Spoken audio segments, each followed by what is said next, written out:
Hello friends, cooking with சித்துல நம்ம இன்றைக்கி என்ன ரெசிபி பார்க்க போகிறோம் அப்படின்னா கம்மங்கூழ் தான். சம்மருக்கு ஏற்ற உணவு எப்படி செய்யலான்னு வாங்க வீடியோக்குள்ளே போய் பார்க்கலாம். இந்த மாதிரி கம்பு நம்ம சூப்பர் மார்க்கெட்லேயே கிடைக்கும். பேக்கெட்டாகவும் எடுத்துக்கலாம் அல்லது கம்பு மாவாகவே நீங்கள் வாங்கிக்கிறலாம். நான் 200 கிராம்ஸ் கம்பு எடுத்திருக்கேன்.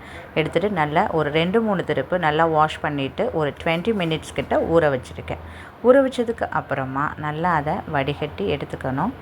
தண்ணி இல்லாமல் எடுத்ததுக்கு அப்புறமா மிக்ஸி ஜாரில் போட்டு நல்ல ஒரு ரவை பதத்துக்கு பவுடர் பண்ணி எடுத்துக்க வேண்டியதுதான். எடுத்ததுக்கு அப்புறம் அதில் கட்டிகள் எதுவும் இருந்துச்சுன்னா நல்லா அதை உடச்சி விட்டுறணும். அடுத்ததாக அடுப்பில் கடாயை வச்சுட்டு நம்ம 1 லிட்டர் அளவு தண்ணி எடுத்துக்கணும். 200 கிராம் கம்புக்கு 1 லிட்டர் அளவு தண்ணி எடுத்திருக்கேன். எடுத்ததுக்கப்புறம் நல்லா தண்ணி கொதித்து வந்ததும் நம்ம பொடிச்சு வச்சுருக்க கம்பு மாவை போட்டு நல்லா அடிப்பிடிக்காமல் கிளறி விடணும்.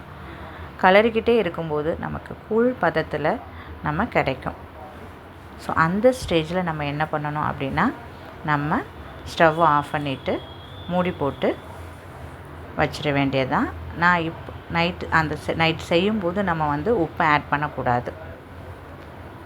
மார்னிங் பார்த்தோம்னா இந்த மாதிரி நல்ல ஒரு கூழ் பதத்தில் இருக்கும். இப்போ நம்ம இன்னொரு பாத்திரத்தில் தேவையான அளவு கூழ் எடுத்துக்கிறணும்.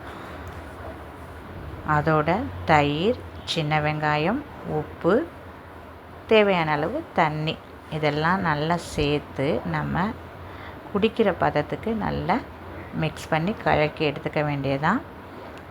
இப்போ ஒரு டேஸ்டியான அருமையான ஒரு வெயிலுக்கு ஏற்ற கம்மங்கூழ் ரெடி. இது ரொம்ப உடம்புக்கு நல்லதுங்க. இந்த மாதிரி உணவுகள் எடுக்கும்போது நம்ம ஆரோக்கியமானதாக இருக்கும். லைக் பண்ணுங்கள், ஷேர் பண்ணுங்கள், சப்ஸ்கிரைப் பண்ணுங்கள். தேங்க்யூ.